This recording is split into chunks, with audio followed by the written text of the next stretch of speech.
పత్రిక తీవ్ర వివాదంలో చిక్కుకుంది. భారత ప్రధాని మోదీపై వివాదాస్పద కార్టూన్ రూపొందించింది.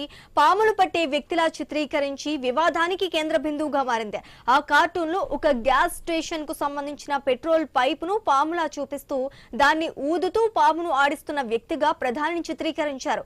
అంతర్జాతీయంగా రష్యా ఉక్రెయిన్ సంక్షోభం తర్వాత ఆయిల్ కొనుగోళ్ల విషయంలో భారతదేశం అనుసరిస్తున్న స్వతంత్ర విదేశాంగ విధానాన్ని, ఆయిల్ దౌత్యాన్ని ఉద్దేశించి ఈ వ్యంగ్య చిత్రాన్ని గీసినట్లు తెలుస్తోంది.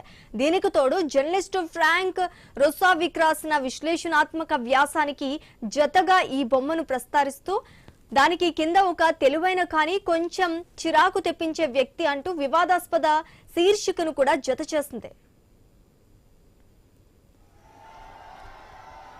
నార్వే పర్యటనలో ఉన్న ప్రధాని మోదీ మీడియా నుంచి ప్రశ్నలు ఎందుకు స్వీకరించడం లేదని నార్వే జర్నలిస్ట్ హెల్లెలింగ్ ప్రశ్నించిన ఘటన తర్వాత ఈ కార్టూన్ వివాదం మరింత ముదిరింది.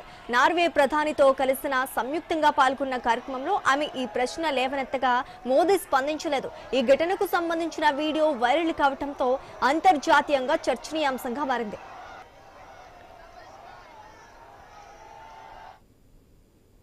ఈ కార్టూన్ నెట్టింట వైరల్ కావడంతో భారత విదేశాంగ శాఖ తీవ్రంగా స్పందించింది. భారత్ లోని ప్రజాస్వామ్య స్ఫూర్తిని అర్థం చేసుకోకుండా కొందరు విమర్శలు చేస్తున్నారని విదేశాంగ శాఖ కార్యదర్శి సిబి జార్జ్ అన్నారు.